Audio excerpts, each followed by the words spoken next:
क्या आत्मा निर्णय ले सकती है कि अब वह लौटेगी नहीं?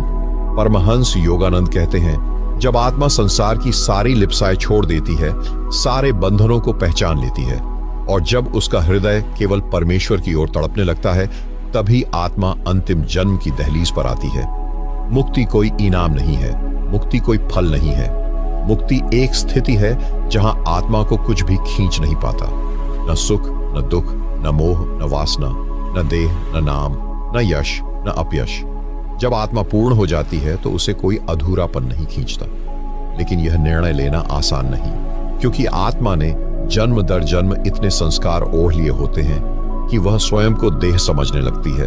इसलिए ध्यान, साधना, सेवा, प्रेम और वैराग्य, ये 5 दीपक हैं जो आत्मा को उसकी स्मृति लौटाते हैं। जब ये 5 दीपक आत्मा के भीतर जलते हैं, तब वह कह सकती है, अब मेरा सब कुछ पूर्ण है, अब मैं केवल ईश्वर में विश्राम करना चाहती हूं।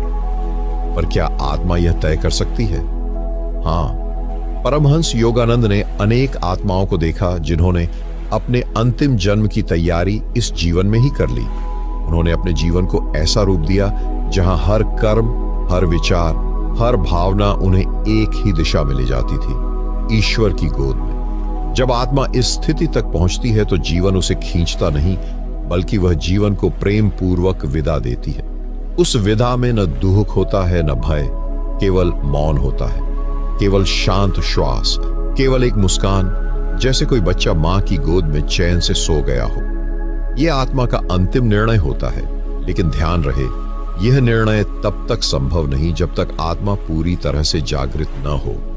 सोई हुई आत्मा अपने निर्णय में भ्रमित होती है, और जागी हुई आत्मा जानती है, मैं कौन हूं और मैं अब कहां जाना चाहती हूं। योगानंद जी ने बताया कि ऐसे जागृत आत्मा को ईश्वर स्वयं आमंत्रण भेजता है, एक प्रकाश, एक संगीत, एक स्पंदन के रूप में। वह आत्मा उस स्पंदन में प्रवेश करती है और फिर वह लौटती नहीं।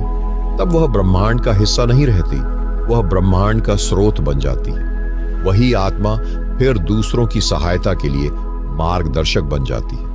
वह फिर जरूरत होने पर ध्यान में उतरती है, ध्वनि बनकर आती है, प्रेरणा बनकर आती है।